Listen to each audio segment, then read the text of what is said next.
नमस्कार, FM news देख रहे हैं आप। मैं हूं आपके साथ नेहा वालिया। 5 राज्यों में हुए विधानसभा चुनाव में मिली करारी हार के बाद कांग्रेस में हलचल का माहौल है और इसी बीच पार्टी की अंतरिम अध्यक्ष सोनिया गांधी के निर्देश पर शनिवार को पार्टी के सभी महासचिवों और प्रदेश जो प्रभारी हैं उनकी बैठक बुलाई गई। बैठक में पार्टी के सदस्यता अभियान, विभिन्न मुद्दों पर आंदोलन की रूपरेखा और मौजूदा राजनीति पर बातचीत की गई है, चर्चा की गई है। और इसी के साथ पार्टी के संगठन महासचिव केसी वेणुगोपाल ने कांग्रेस मुख्यालय में हुई इस बैठक की अध्यक्षता की है। इसमें कांग्रेस महासचिव प्रियंका गांधी वाड्रा, मुकुल वासनिक, तारिक अनवर, रणदीप सुरजेवाला, पवन कुमार बंसल और कई अन्य नेता शामिल हुए। बैठक के बाद प्रियंका गांधी ने सोशल मीडिया पर कहा कि कांग्रेस महासचिवों और राज्य के प्रभारियों की बैठक में सदस्यता अभियान और जनता के मुद्दों पर आंदोलन को लेकर चर्चा में अपने विचार रखे। कांग्रेस के वरिष्ठ नेता राशिद अल्वी ने इस पूरे मसले को लेकर क्या कुछ कहा, वो आपको सुनवाते हैं।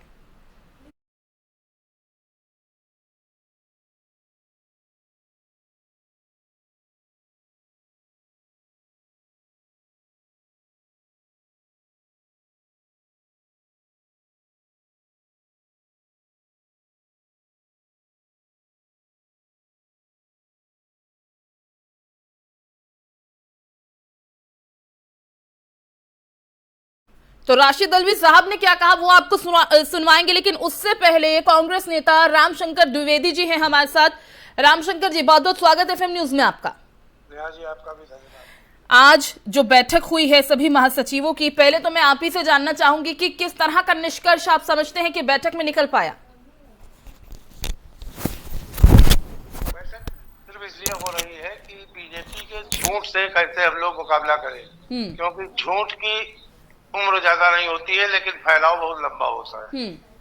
जी रामशंकर जी, ये जो 5 राज्यों में जिस तरह से हार का सामना करना पड़ा कांग्रेस को, उस पर मंथन का दौर जारी है, पार्टी की तरफ से लगातार बैठकें हो रही हैं, लेकिन इस बीच में चाहूंगी कि आप खुलकर बात कीजिए क्योंकि लोग आपकी पार्टी का पक्ष जानना चाहते हैं, समझना चाहते हैं।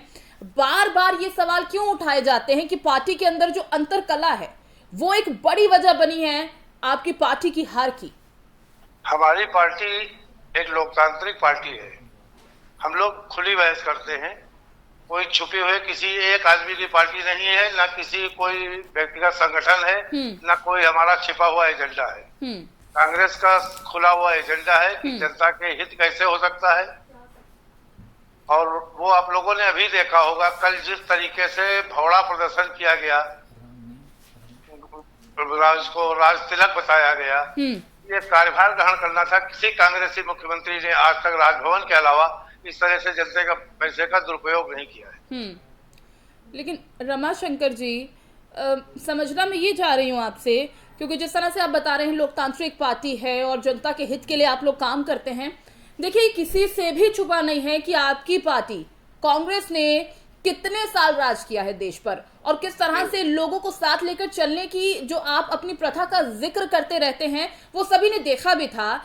लेकिन कहाँ चूक, कहाँ कमी आप समझते हैं कि रह गई है, जो अब कहीं कहीं इक्का दुक्का ही जगह है जहां पर कांग्रेस सिर्फ देखने को मिलती है। पंजाब में क्या हुआ वो सभी ने देखा। कहां पर कमी रह गई है, कहां पर मंथन की जरूरत है, कहां पर काम करने की जरूरत है?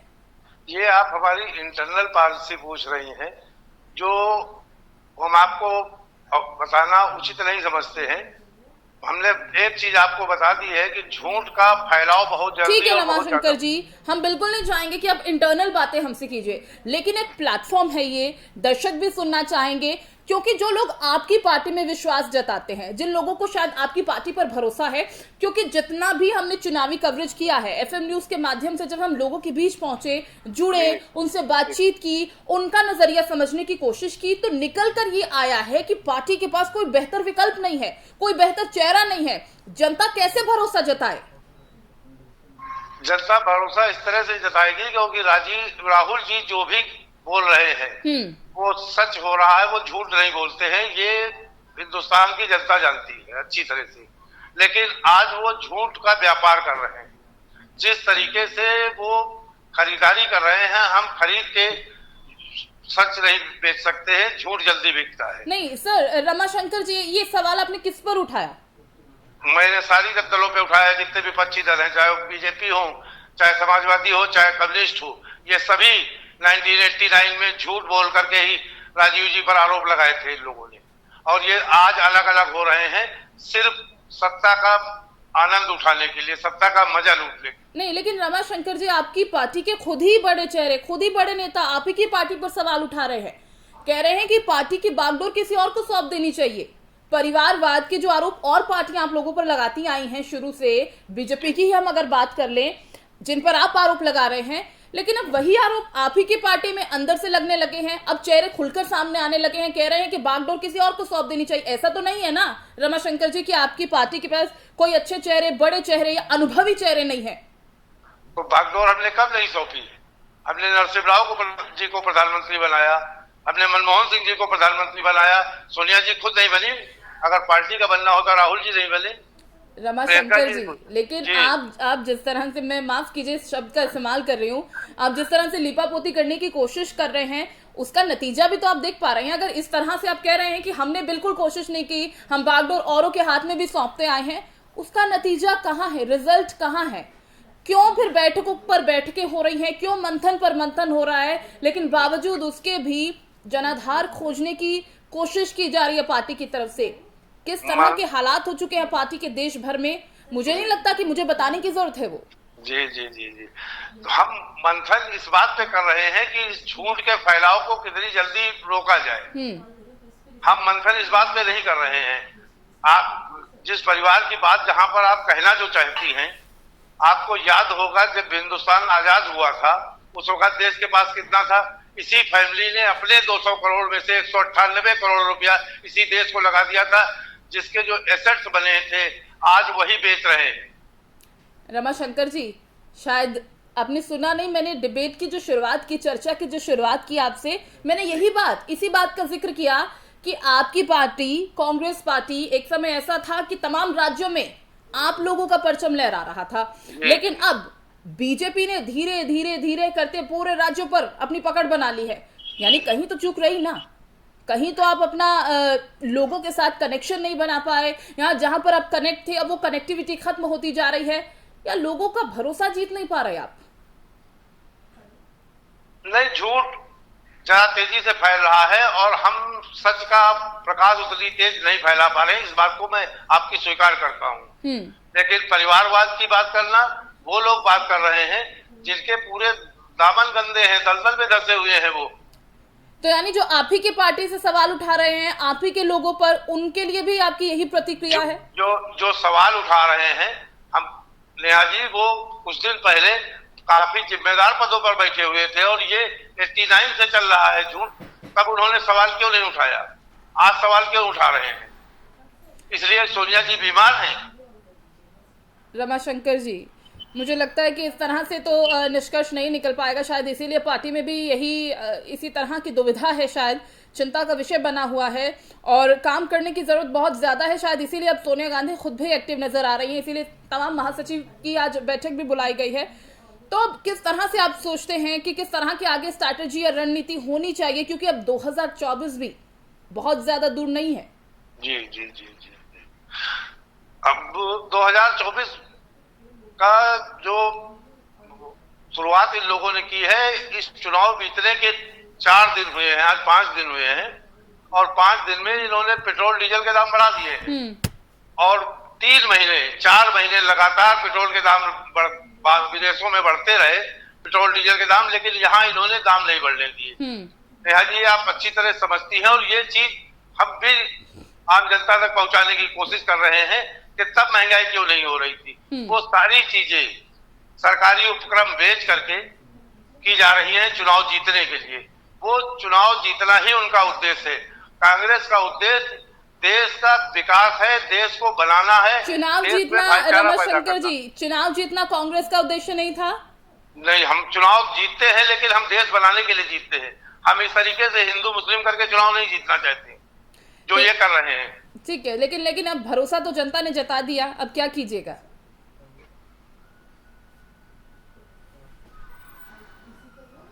चलिए रमाशंकर जी, बहुत बहुत शुक्रिया आपका हमारे साथ जुड़ने के लिए, बातचीत करने के लिए। तो रमाशंकर जी हमारे साथ अभी जुड़े, उन्होंने कोशिश की कि वो अपनी पार्टी में जो अंतर्कलह चल रही है उसके बारे में बता पाए, लेकिन बहुत खुलकर वो सामने नहीं आ पाए, बहुत खुलकर उन्होंने बात नहीं की। इसी से आप अंदाजा लगा सकते हैं कि पार्टी में किस तरह के अभी अंदर हालात चल रहे हैं, किस तरह से आपस में ही लोग एक दूसरे से समन्वय स्थापित नहीं कर पा रहे हैं, आपस में ही बहुत अच्छे संबंध नहीं हैं। शायद इसी वजह से ये जो बैठक आज बुलाई गई है केसी वेणुगोपाल की तरफ से तमाम महासचिवों की, इसमें कोशिश यही रही होगी कि किस तरह से ये जो चुनावी मंथन लगातार जारी है पार्टी का, इस पर चर्चा की जा सके, बातचीत हो और कहां पर कमी, कहां पर चूक रही, उस पर बातचीत हो पाए। तो आपको सुनवाते हैं राशिद अल्वी साहब ने क्या कहा। चिंतन तो करना पड़ेगा, मंथन तो करना पड़ेगा, विचार तो करना पड़ेगा।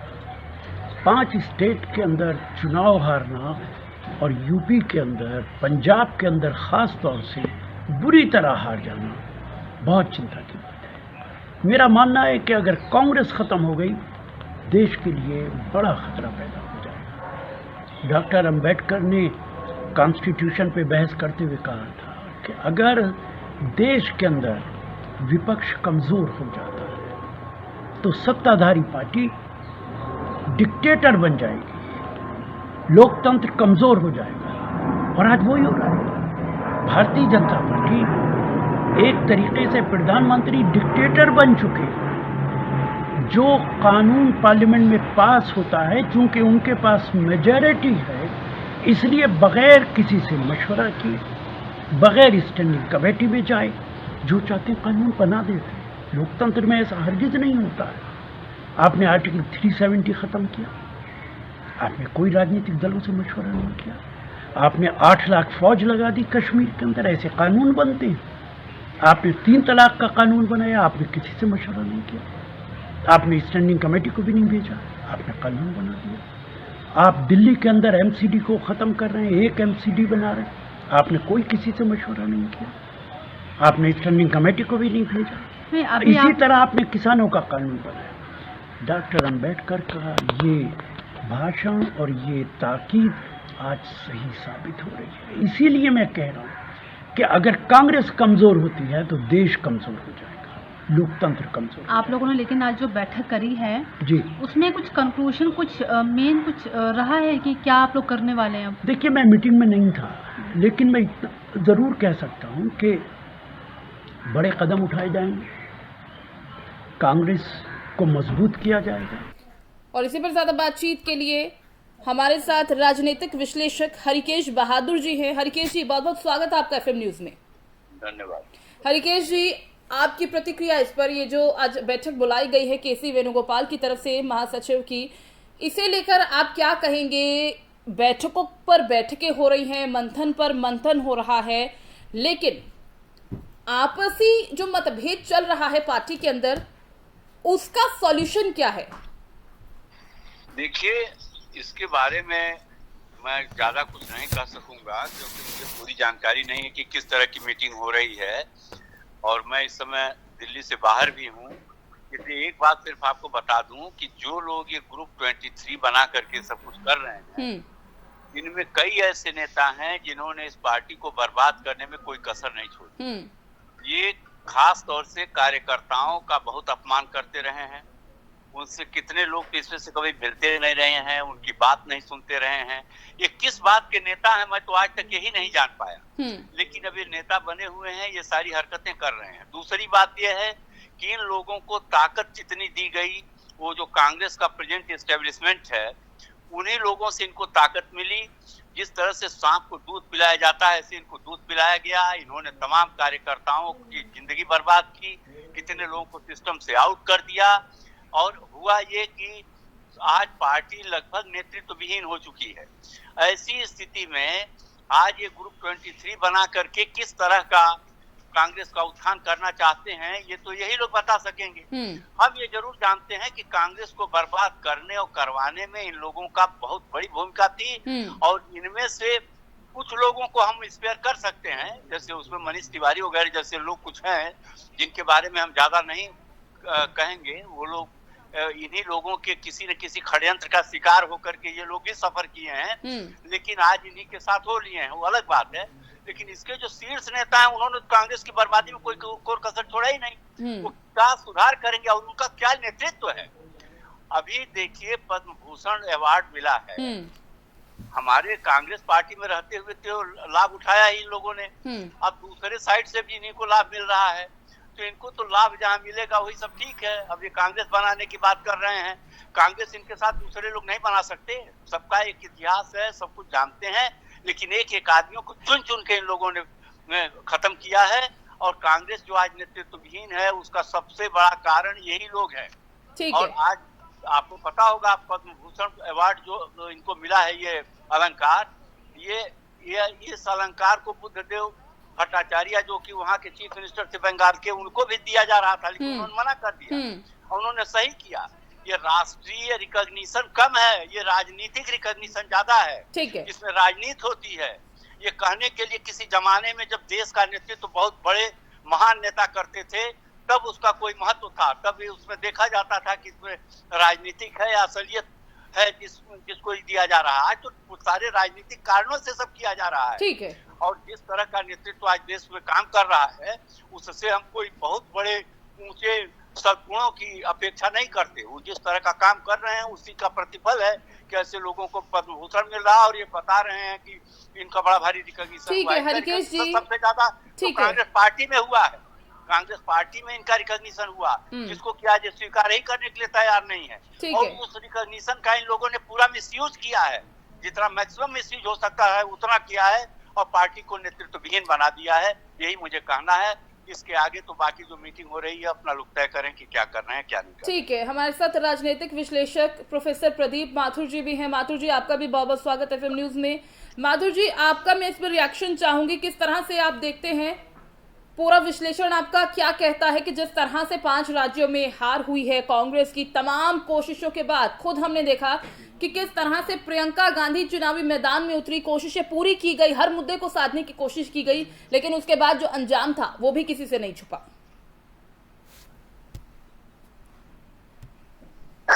प्रमोद माथुर जी, आवाज मिल पा रही है आपको? हेलो प्रमोद जी, आप सुन पा रहे हैं? नहीं, आपकी आवाज ही नहीं आ रही। ठीक है, अब आपको आवाज मिल पा रही है प्रमोद जी? नहीं आ रही, आवाज नहीं आ रही। शायद उन तक मेरी आवाज नहीं पहुंच रही है, दोबारा से हम उनसे। आवाज केवल मेरी सबको सुनाई देगी अगर ठीक से।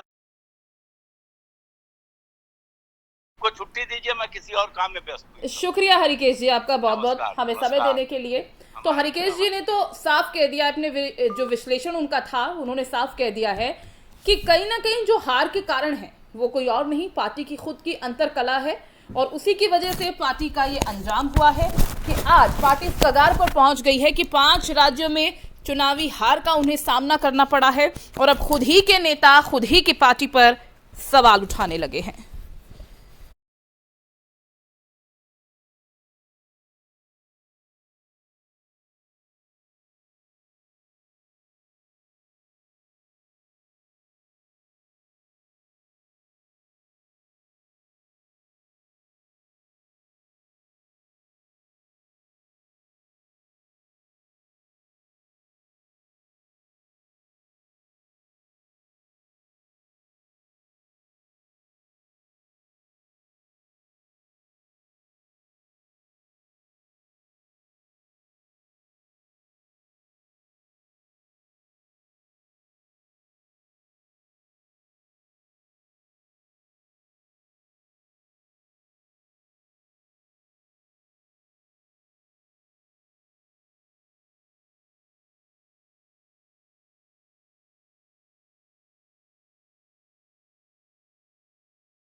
बढ़ते हैं आगे। WHO का कहना है कि दुनिया की लगभग 80% आबादी पारंपरिक चिकित्सा का उपयोग करती है। दुनिया भर में कई लाखों लोगों के लिए पारंपरिक चिकित्सा कई बीमारियों के इलाज के लिए पहली प्राथमिकता है। प्रधानमंत्री नरेंद्र मोदी ने शनिवार को कहा कि भारत विश्व स्वास्थ्य संगठन के वैश्विक पारंपरिक औषधि केंद्र का घर होने पर सम्मानित महसूस कर रहा हूं। उन्होंने कहा कि भारत की पारंपरिक औषधि और बेहतर स्वास्थ्य के तरीके दुनिया भर में लोकप्रिय हो रहे हैं और लोगों को स्वस्थ रहने में मदद करेगा। गुजरात के institute of training and research इन आयुर्वेद में भारत सरकार द्वारा 1900 करोड़ रुपए का निवेश किया जाएगा। पीएम मोदी ने ट्वीट में कहा, यह केंद्र एक स्वास्थ्य गृह बनाने और वैश्विक भलाई के लिए हमारी समृद्ध पारंपरिक पद्धतियों का लाभ उठाने में योगदान देगा।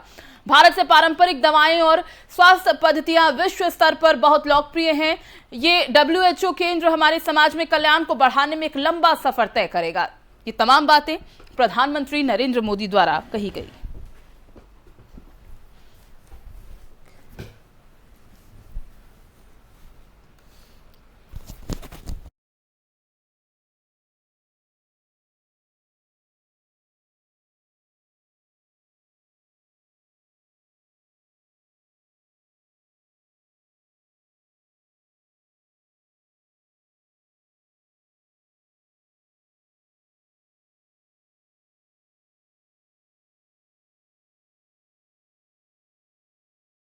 पेट्रोल और डीजल के दाम शनिवार को फिर से बढ़ गए हैं। एक बार फिर लोगों की जेब पर 80 पैसे प्रति लीटर का बोझ पड़ा है। 4 महीने से ज्यादा के अंतराल के बाद मंगलवार को पहली बार पेट्रोल और डीजल की कीमतों में बढ़ोतरी हुई थी और इसी के बाद से पिछले 5 दिनों के अंदर चौथी बार ईंधन महंगा हुआ है।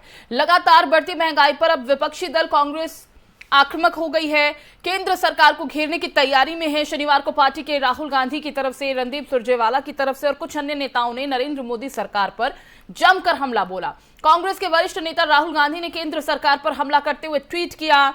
उन्होंने लिखा, राजा करे महल की तैयारी, प्रजा बेचारी महंगाई की मारी। उन्होंने इस ट्वीट के साथ कुछ खबरों के स्क्रीनशॉट भी शेयर किए हैं जिसमें पेट्रोल डीजल के बढ़े हुए दाम, LPG के बढ़े हुए दामों का जिक्र है। वहीं कांग्रेस के ही रणदीप सिंह सुरजेवाला ने लंबी कविता के जरिए केंद्र सरकार पर तंज कसा है। उन्होंने ट्वीट किया, मोदी सरकार में महंगाई तारीख नहीं, तकलीफ वही। आज की सुबह भी महंगाई से शुरू, आज फिर से रेट 80 पैसे बढ़ा दिए। नए भारत में डीजल पेट्रोल का रोज रेट लगातार 5 दिन 4 हमला, 3.5 लीटर की लूट बीजेपी की जारी है। जश्न भरा शपथ, जनता को हर रोज महंगाई की चपत। पेट्रोल डीजल की बढ़ती कीमतों पर शिवसेना के राज्यसभा सांसद प्रियंका चतुर्वेदी ने भी केंद्र सरकार पर हमला किया। उन्होंने ट्वीट किया, मैं चुनाव आयोग से प्रार्थना करती हूं कि वो जल्द ही कुछ राज्यों में होने वाली चुनावों की तारीखों का ऐलान करे। ऐसा करते ही पेट्रोल और डीजल की बढ़ती कीमतों से राहत मिलेगी और इसके दाम नीचे आ जाएंगे।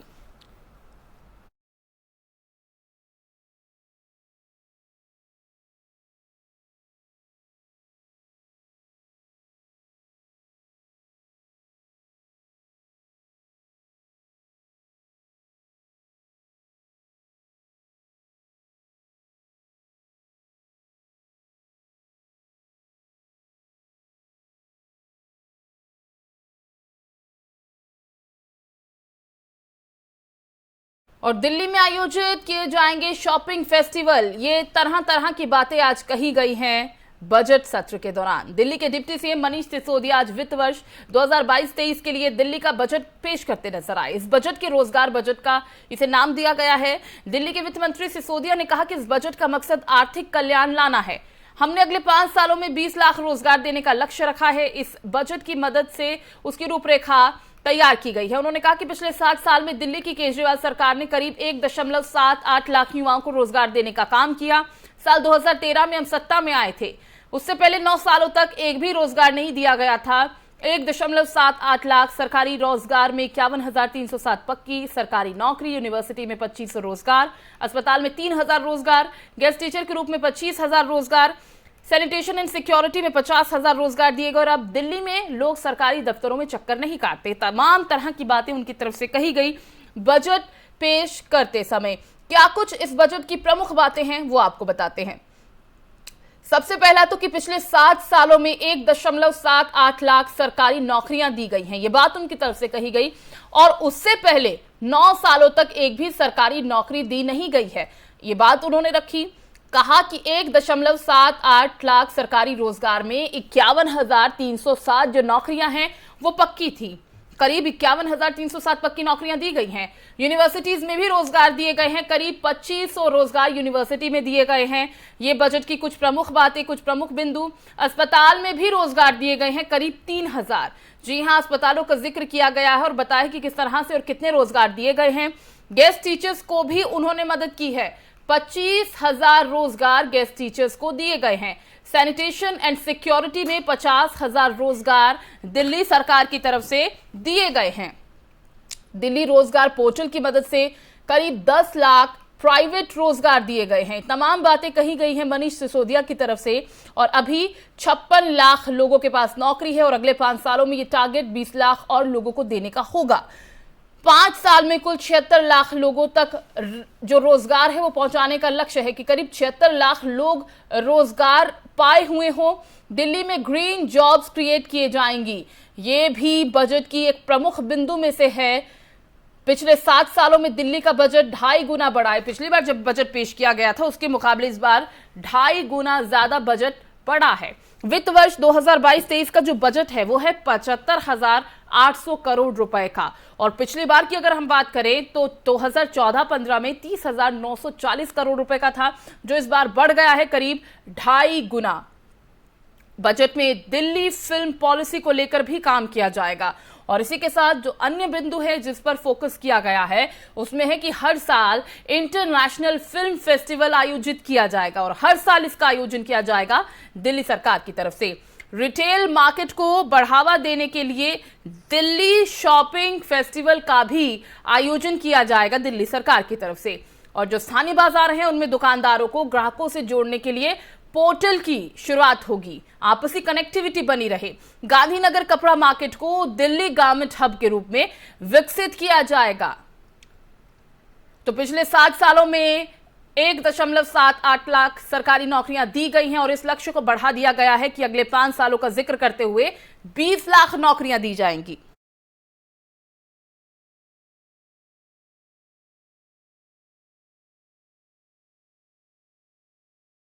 तो 2022-23 के बजट को पेश कर दिया गया है। बजट में दिल्ली में आप सरकार का फोकस नौकरियों, स्वास्थ्य, night life, market, green energy, retail sector पर है। 75,800 करोड़ के इस बजट में दिल्ली सरकार ने अगले 5 साल में 20 लाख नौकरियां लोगों को देने का लक्ष्य रखा है। दिल्ली सरकार नौकरियों में ग्रीन जॉब्स पर जोर दे रही है। दिल्ली के डिप्टी सीएम और वित्त मंत्रालय संभाल रहे मनीष सिसोदिया ने बजट पेश करते हुए कहा कि आप सरकार का ये 8वां बजट है। दिल्ली में 7 साल से क्रांतिकारी काम हुए हैं। मनीष सिसोदिया ने बजट पेश करते हुए कहा कि पिछले साल आप सरकार ने देशभक्ति बजट पेश किया था और इस बार हमारा बजट रोजगार बजट है।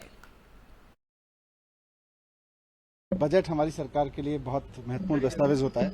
ये केवल एक पीस ऑफ पेपर नहीं है, बल्कि लोगों की ज़िंदगी कैसे बदलेगी और अगले 1 साल लोगों की ज़िंदगी में क्या बड़े बदलाव आ सकते हैं। सरकार की ओर से लोगों को अपना जीवन स्तर सुधारने में, सरकार की ओर से लोगों को अपनी लाइफ को और इम्प्रूव करने में क्या मदद मिल सकती है, उसका एक लेखा जोखा है, उसका खाका है। तो मैं आज बाकी सारी चीज़ें तो असेंबली के पटल पे ही बोलूँगा, लेकिन इतना कह सकता हूँ कि ये बजट दिल्ली के युवाओं की सबसे बड़ी ज़रूरत, दिल्ली के लोगों की सबसे बड़ी ज़रूरत, खासतौर से कोविड के बाद की सबसे बड़ी ज़रूरत को एड्रेस करेगा। पिछला बजट देशभक्ति बजट था, इस बार के बजट का क्या रूप रहेगा? तो वो इसीलिए मैंने कहा कि अभी ये कहना ठीक नहीं है मेरे लिए कुछ इस पे, क्योंकि असेंबली का प्रिविलेज है, मैं वहीं रखूंगा सारी चीज़ें। लेकिन इतना एक ज़रूर कहूँगा कि ये दिल्ली के और मानसा में गुलाबी सुंडी की वजह से खराब हुई नरमे की फसल के बदले किसानों को मुआवजा बांटा गया। और इस दौरान मानसा में कराए समागम में सीएम भगवंत मान ने कहा कि अगर कुदरती प्रकोप की वजह से किसी की फसल खराब होती है तो पहले उसे मुआवजा मिलेगा और उसके बाद गिरदावरी होगी। उन्होंने कहा कि गिरदावरी होने तक किसानों को घर का खर्च चलाने के लिए पैसा दिया जाएगा। क्या कुछ उन्होंने कहा, सुनवाते हैं आपको। सुंडी सी उन्हें नुकसान किया, असी बहुत सारे घरां च जाके भी आए सी। वो नुकसान वास्ते किस्मत जिम्मेदार नहीं हैगी साडी। जिन्हां ने नकली बीज ते नकली स्प्रेहां दियां डीलां कीतियां वो जिम्मेदार ने। किन्नियां घरां दे विच चिट्टी सुंडी ने चिट्टे सत्थर बिछाए, चिट्टी सुंडी करके किन्नियां मावां भैणां दियां चिट्टियां चुन्नियां हो गईयां रंगलियां तो। ਉਹਦੇ ਵਾਸਤੇ कौन जिम्मेवार है? जिन्हां ने सानू नकली बी ते नकली स्प्रेयां दित्तियां। बिल्कुल इस तरह इत्थे है, असीं तां अपने वल्लों मेहनत च कोई कमी नहीं छड्डदे, सप्पां दीयां सिरियां मिधदे हां, पर पता लगदा है कि साडी फसल दे तां सौदे पहले ही हो गए, वो तो लै गए करोड़ां रुपये। उन्हां दी भी जांच करांगे कि वो किन्ने क करोड़ां रुपये चिट्टियां सुंडियां जां फिर पिंक सुंडियां दे नां ते खादे गए ने। जांच होऊगी, जिहड़े पैसे अपनियां जेबां चों गए ने उन्हां नूं वापस तुहाडीआं जेबां तक लैके आवांगे।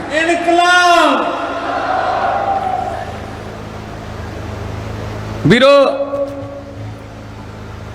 मैं खुद खेती करदा, हर एक काम कीता खेती दा, मैनू कली कली चीज़ का पता है।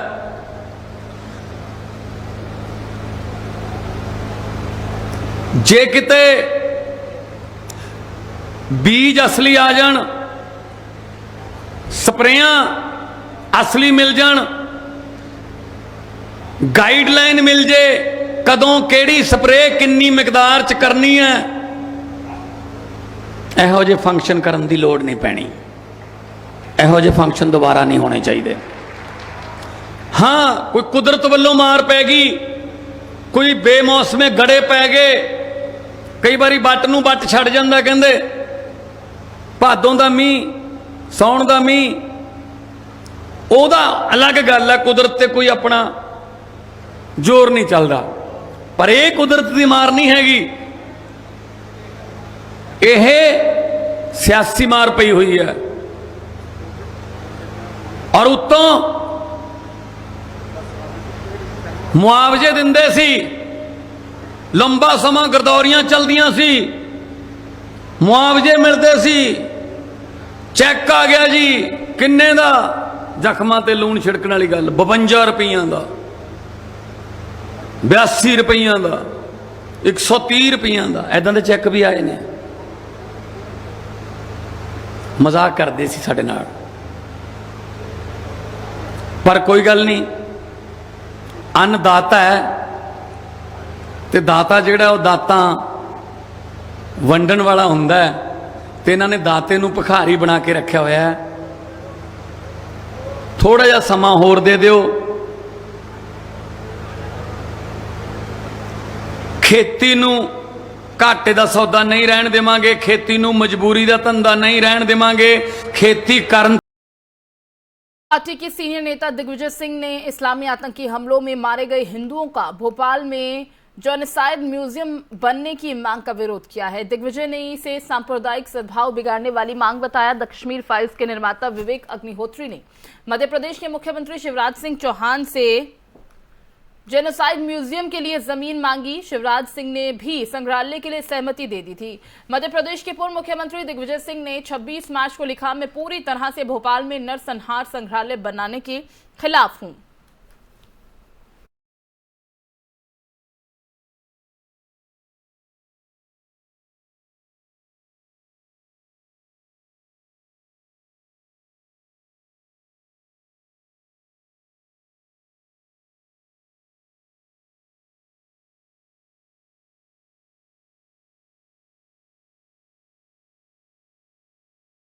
तो भोपाल के सांप्रदायिक सद्भाव को नहीं बिगड़ने देंगे, यह बात उनकी तरफ से कही गई। कहा कि मैं इसका विरोध करता हूं।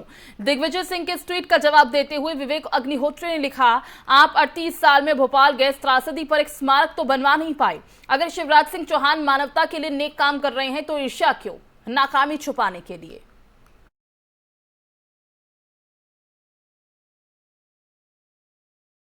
उधर कांग्रेस ने पेट्रोल, डीजल, गैस जैसी आवश्यक वस्तुओं की लगातार बढ़ती महंगाई को लेकर सरकार के खिलाफ बिगुल फूंकने का फैसला किया है। कांग्रेस इस गुरुवार को सुबह 11 बजे ड्रम और घंटियां बजाकर आंदोलन छेड़ेगी। कांग्रेस के मुख्य प्रवक्ता रणदीप सुरजेवाला ने शनिवार को महंगाई मुक्त भारत अभियान का ऐलान किया। सुरजेवाला ने कहा कि बीजेपी द्वारा पैदा की गई ये महंगाई सिर्फ अमीरों को फायदा पहुंचाती है और बाकी सभी को कुचल देती है। क्या कुछ कहा सुरजेवाला ने, आपको सुनवाते हैं।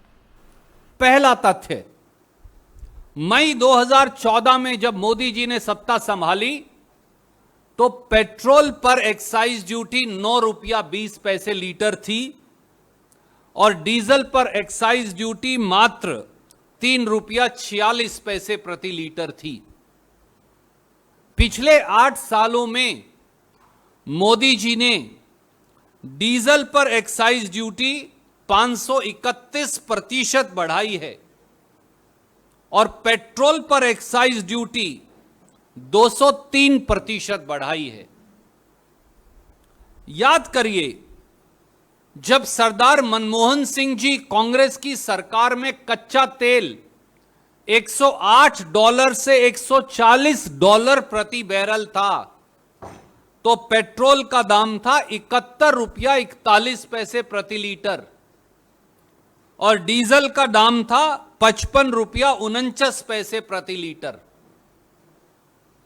अब फिर $108 प्रति बैरल पहली बार भाव हुआ है तो पेट्रोल का दाम है 98 रुपया 61 पैसे प्रति लीटर और डीजल का भाव है 89 रुपया 87 पैसे प्रति लीटर।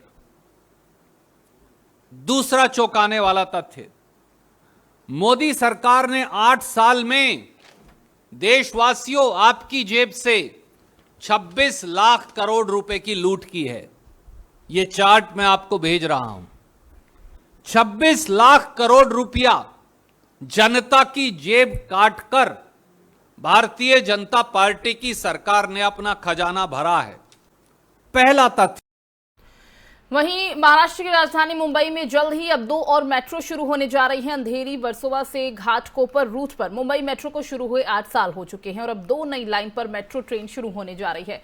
इसी महीने के आखिर तक सेफ्टी क्लियरेंस मिल जाएगी। मुंबई महानगर प्रादेशिक विकास प्राधिकरण इन दोनों मेट्रो कॉरिडोर को तैयार करवा रहा है।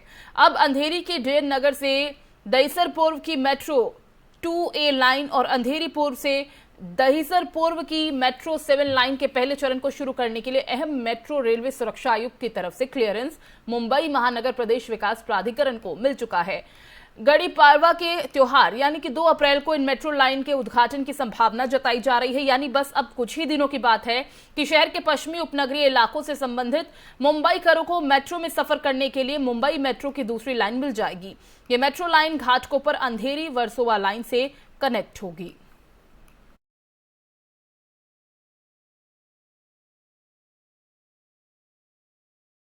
और ग्लोबल मैप पर गुजरात को चमकाने के लिए सरकार एक और सौगात देने जा रही है। राज्य के जामनगर में पारंपरिक दवाओं पर WHO का वैश्विक केंद्र बनेगा। इसके लिए भारत के आयुष विभाग और WHO के बीच 25 मार्च को जिनेवा में समझौते पर दस्तखत किए गए। विश्व स्वास्थ्य संगठन और भारत सरकार के बीच ये समझौता हुआ है। इसकी विधिवत उद्घाटन की बात की जाए तो 21 अप्रैल 2022 को होगा। भारत इस केंद्र के लिए $25 करोड़ खर्च करेगी। प्रधानमंत्री नरेंद्र मोदी ने WHO और भारत सरकार के बीच हुए होस्ट कंट्री एग्रीमेंट का स्वागत किया है। उन्होंने कहा कि उम्मीद है गुजरात में बन रहा WHO का नया वैश्विक केंद्र दुनिया को बेहतर और किफायती चिकित्सा समाधान मुहैया कराने में मददगार होगा। विश्व स्वास्थ्य संगठन ने कहा कि ये नया वैश्विक केंद्र पारंपरिक दवाओं और चिकित्सा पद्धतियों पर आधुनिक शोध और उनके मानकीकरण के लिए सहयोग होगा, इसका सहायक होगा। ये विश्व स्वास्थ्य संगठन महानिदेशक डॉक्टर टेड्रोस घेब्रियेसस ने कहा कि दुनिया के लाखों लोगों के लिए बीमारियों के इलाज में पारंपरिक दवाएं इलाज का पहला प्रयास होती हैं। ऐसे में हमारी कोशिश होगी कि वैज्ञानिक आधारों के साथ पारंपरिक दवाओं को ज्यादा प्रभावी बनाया जाए। उन्होंने इस केंद्र की स्थापना के लिए भारत सरकार का धन्यवाद दिया।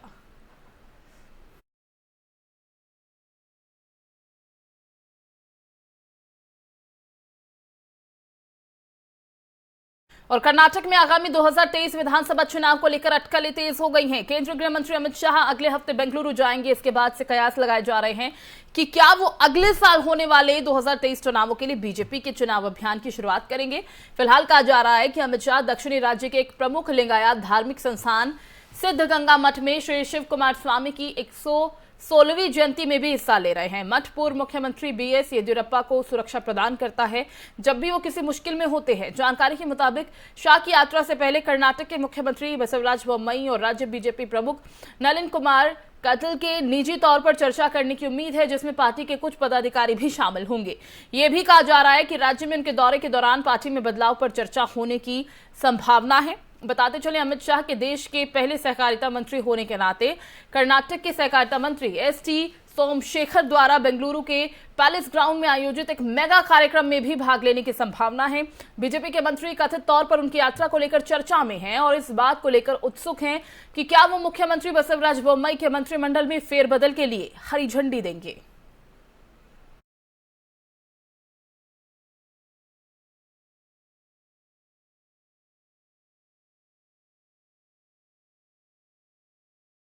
और ईंधन की दर दिन ब दिन आउट ऑफ कंट्रोल होती जा रही है। लगातार 5वें दिन पेट्रोल और डीजल के दाम बढ़े हैं। इन 5 दिनों में पेट्रोल और डीजल के दाम 4 बार बढ़ाए गए। शनिवार को भी ईंधन कंपनियों ने पेट्रोल और डीजल के दामों में बढ़ोतरी की है। शनिवार को पेट्रोल डीजल के दामों में 80 पैसे की बढ़ोतरी हुई। इस तरह पिछले 5 दिनों में पेट्रोल डीजल के दाम करीब 3 रुपए 20 पैसे तक पहुंच चुके हैं। महाराष्ट्र की राजधानी मुंबई की बात करें तो यहां पेट्रोल के दाम 84 पैसे तो डीजल के दाम 85 पैसे बढ़े हैं। इस तरह मुंबई में शनिवार को पेट्रोल की कीमत 112 रुपए 51 पैसे प्रति लीटर से बढ़कर 113 रुपए 35 पैसे प्रति लीटर हो गई है। इसी तरह डीजल की कीमत 96 रुपए 70 पैसे से बढ़कर 97 रुपए 55 पैसे प्रति लीटर हो गई है। केंद्रीय मंत्री नितिन गडकरी ने पिछले 4 दिनों में ईंधन की कीमतों में 3 बार की बढ़ोतरी को सही ठहराते हुए शुक्रवार को कहा, रूस और यूक्रेन के बीच जारी युद्ध के कारण अंतर्राष्ट्रीय बाजार में तेल की कीमतें बढ़ गई हैं और ये स्थिति भारत सरकार के नियंत्रण से बाहर है। सड़क परिवहन और राजमार्ग मंत्री नितिन गडकरी ने यहां बातचीत में कहा कि न्यू इंडिया न्यू मैनिफेस्टो सबका साथ सबका विकास सत्र में यह भी कहा गया कि कभी कभी हिंदुत्व को गलत तरीके से पेश किया जाता है।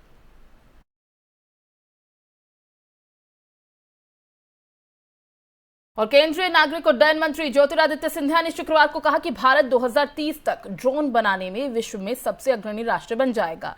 उन्होंने कहा कि इसे लेकर नींव तैयार कर दी गई है।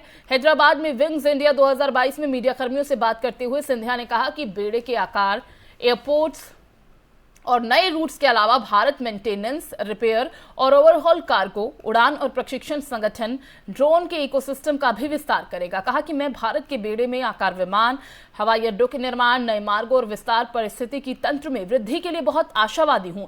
फिर चाहे वो MRO, कार्गो, FTO और ड्रोन हो, ड्रोन सेक्टर में भारत की कैपेसिटी और डेवलपमेंट की संभावनाओं पर प्रधानमंत्री नरेंद्र मोदी के दृष्टिकोण का हवाला देते हुए केंद्रीय मंत्री सिंधिया ने कहा, पीएम ने कहा है कि भारत में साल 2030 तक ड्रोन के क्षेत्र में वैश्विक नेता बनने की क्षमता है। नीति, प्रोत्साहन और मांग के नजरिए के आधार पर और जड़ों को मजबूती से रखा जा रहा है।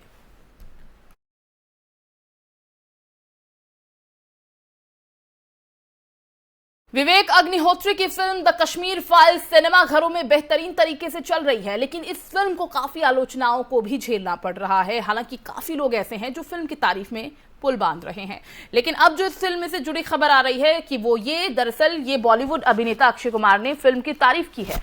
बातों ही बातों में उन्होंने विवेक अग्निहोत्री को यह भी जता दिया कि उनकी फिल्म ने बच्चन पांडे की कमाई पर खासा असर डाला है।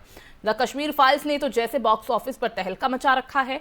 इस फिल्म ने अपने 2 हफ्ते में पूरे कर लिए हैं और अगर इसकी कमाई का आंकड़ा देखें तो वो 207 करोड़ से भी ऊपर जा पहुंचा है। जबकि अक्षय कुमार की फिल्म बच्चन पांडे की हालत कुछ ठीक नहीं लग रही, जिसके बारे में अक्षय खुद भी कबूल रहे हैं। हाल ही में हुए एक इवेंट में मंच पर कश्मीर फाइल्स के निर्माता, निर्देशक के अलावा फिल्म से जुड़े कलाकार भी मौजूद थे और इस बीच अपनी मौजूदगी दर्ज कराई अक्षय कुमार ने। उन्होंने माइक पर बोलते हुए कहा कि द कश्मीर फाइल्स और अपनी हालिया रिलीज फिल्म बच्चन पांडे के बारे में कहते नजर आए कि देखिए, हम सबको देश की कहानियां कहनी है, कुछ जानी पहचानी, कुछ अनसुनी अनकही। जैसे विवेक जी ने कश्मीर फाइल्स बनाकर हमें देश के एक बहुत बड़े दर्दनाक सच से रूबरू कराया है। ये फिल्म एक ऐसी वेव बनकर आई जिसने हम सभी को झकझोर कर रख दिया। वो और बात है कि मेरी पिक्चर को भी डुबा दिया। भारतीय फिल्मोत्सव में मंच पर अक्षय कुमार ने जब अपनी फिल्म के डूबने के बारे में बात की तो खुद तो वो हंसे ही, बल्कि मंच पर मौजूद लोगों के अलावा दर्शक भी जोर से हंसने लगे।